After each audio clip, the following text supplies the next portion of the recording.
আরেকটা নতুন ব্লগ। অনেকদিন ধরেই ফুচকা বানাবো করে আর বানানোই হচ্ছিল না। কখনো দেখা যাচ্ছে ঘরের মধ্যে তেঁতুল নেই, কখনো পুদিনা পাতা নেই, মানে এটা নেই সেটা নেই, কিছু না কিছু একটা হচ্ছিল। ইনফ্যাক্ট আলুও ছিল না ঘরে। তো আবার কখনো দেখা যাচ্ছে যে পরের দিন স্বামীর ভার্সিটি আছে, সো খেলে যদি পেট খারাপ করে, কারণ তেঁতুল খেলে তো একটু পেট খারাপ হতেই পারে, সেই জন্য বানানো হচ্ছিল না। কিন্তু আর আমার ফুচকা খাওয়ার জন্য জানটা বের হয়ে যাচ্ছিল, কিন্তু মনে মনে জিদও ছিল যে বাসায় বানিয়েই খাবো, আমি বাইরে যাব না।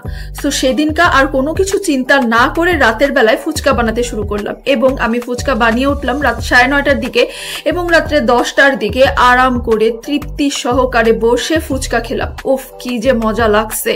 যারা যারা ফুচকা লাভার আছেন তারা তো বুঝতেই পারতেছেন যে ফুচকা যে কোনো সময় মানে খাওয়া যায় এবং আনলিমিটেড খাওয়া যায়।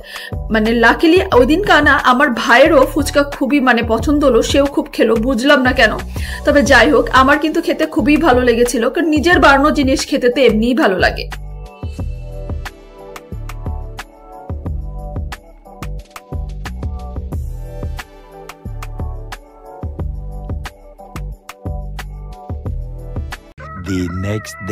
আর পরের দিন সন্ধেবেলায় দুপুরের লাঞ্চ শেষ করে মা মেয়ে দুইজন মিলে বসে আরাম করে গ্রিন টি খাচ্ছিলাম, পেয়ারা খাচ্ছিলাম, আর সাথে বসে ওয়েব সিরিজ দেখছিলাম। একদম মুভির মতো একটা ভাইব তৈরি করে নিয়ে মা মেয়ে দুইজন মিলে বসে আরামে ওয়েব সিরিজ দেখছিলাম।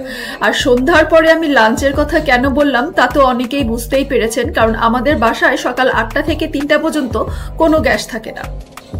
আপনাদের সাথে শেয়ার করেছিলাম যে আমার কাজিন অস্ট্রেলিয়ায় গেছে স্কলারশিপ নিয়ে পিএইচডি করতে। সো সে গেছে বেশি দিন হয়নি, অক্টোবর মাসের 24 তারিখে গেছে, মাত্র 3 মাস হয়েছে, এবং সে পড়াশোনা করতে গেছে অবশ্যই। কিন্তু সে এই 3 মাসের মধ্যেই মানে 3 মাসের মধ্যেই না, অ্যাকচুয়ালি এখনই আর কি আমার জন্য একটা সারপ্রাইজ গিফট দিছে। এখন গিফট ছোট হোক বড় হোক যেটাই হোক, গিফট তো গিফটই, গিফট পেলে কার না ভাল লাগে। সো আমার কাজিন সে ওখানে গেছে ঠিকই পড়াশোনা করতে, যেহেতু স্কলারশিপ পেয়ে গেছে সে অনেক টাকাও ইনকাম করতেছে, এবং সে যাওয়ার পরপরই আমার জন্য এই লোশনটা হচ্ছে পাঠিয়েছে আর কি। একদম টোটালি সারপ্রাইজ ছিল। মানে ও যাওয়ার পর ওর সাথে সামান্য কিছু কথাবার্তায় আমার কিছুদিন কথাবার্তা বন্ধ ছিল, ওর সাথে কথা বলতাম না, একটু রাগ করেছিলাম আর কি। সো সে আমাকে জানায়নি, যদিও এটা আমি আনতে গিয়েছি, কিন্তু সে পাঠানোর পরে, মানে ওরই এক ফ্রেন্ড হচ্ছে অস্ট্রেলিয়া থেকে ব্যাক করেছে, সো সে পাঠানোর পরে আর কি আমাদেরকে জানিয়েছে। তাও আমাকে না, আমার মাকে মেসেজ দিয়ে জানিয়েছে যে আপুর জন্য কিছু গিফট পাঠিয়েছি। সে জানে যে এই ধরনের প্রোডাক্ট মানে আমি এগুলো ট্রাই করতে আমার খুব ভাল লাগে। সো সে এই জন্য আমার জন্য হচ্ছে এই সানস্ক্রিনটা পাঠিয়েছে। যদিও সে একটু ভয় ভয় পাঠিয়েছে, কারণ বলছে যে আমার স্কিন অনেক বেশি সেন্সিটিভ, আমি সবকিছু ইউজ করতে পারি না, কিন্তু সে বলছে যে আপু এটা তুমি ইউজ করো। সো কথা হচ্ছে আমি ইউজ করতে পারি না পারি যেটাই হোক না কেন, সে যেটা পাঠাইছে আমার জন্য এটাতে আমি অনেক অনেক অনেক খুশি। কারণ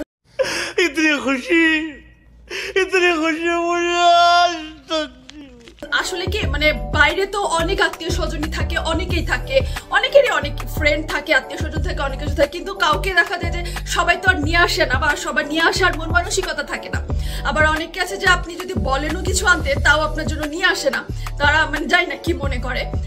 সো সে যেটা আমার জন্য পাঠাইছে, আর শুধু আমার জন্য না, তার মার জন্য এবং আরেক খালার জন্য সে এই দুইটা গিফট পাঠাইছে। মানে এই সীমিত সময়ের মধ্যে সে ওখান থেকে যে এই দুইটা 3টা জিনিস আমাদের জন্য পাঠাইছে, আমরা সবাই অনেক খুশি। So thank you so much Oishi. এবং হ্যাঁ, একবার পাঠায় কিন্তু তুমি আমাদের লোভ লাগাই দিছো।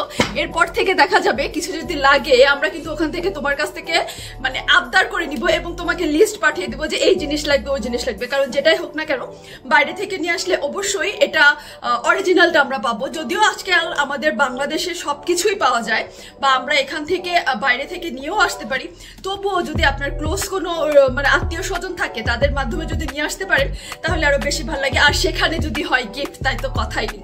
So Oishi, thank you so much for the gift. So রাতের বেলা ভাত, রুটি, সালাদ এগুলো খাইতে খাইতে বোর হয়ে গেছি। আর নিজেদেরকেও ঠিক করছি যে 1 তারিখের আগ পর্যন্ত কোনো ডায়েট না, কোনো এক্সারসাইজ না, কিছু না, ইচ্ছা মতো যা ইচ্ছা তা খাবো। তাই কয়েকদিন ধরে চিনি জাতীয় জিনিসও খাওয়া হচ্ছে অনেক বেশি। আর এখন রাতের বেলা ম্যাগি খাবো, কারণ ভাত টাত খাইতে খাইতে বোর হয়ে গেছি। আর আমার কয়েকদিন ধরেই ম্যাগি নুডলস সিদ্ধ করে খাওয়ার খুব মানে ক্রেভিং হচ্ছে, মানে ইচ্ছা হচ্ছে বারবার। কয়েকদিন আগে আপনাদের সাথে শেয়ার করছি রাতে 3টার সময় ম্যাগি নুডলস খাইছি, সরি 1টার সময়। সো এখন আবার রাতের বেলা আম্মুকে ভাত দিয়ে দিছি, আর আমার আর স্বামীর জন্য এই যে ম্যাগি নুডলস রান্না করছি।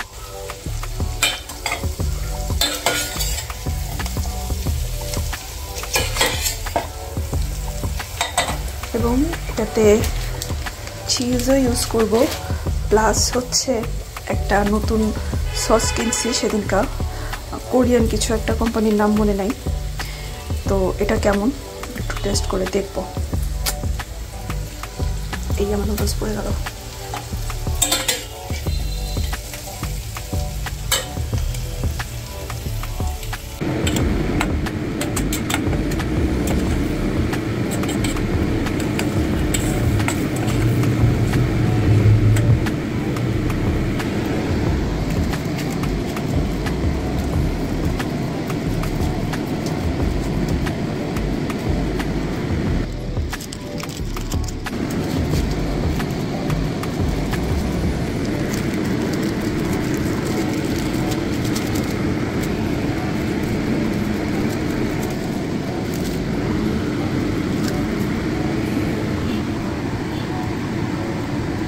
রাতে এত বেশি চুলার জাল থাকে আর সকালে একদম থাকে না, মানে রাতে চুলার জাল দেখে এত মনে হয় সেটা সকালে থাকতো।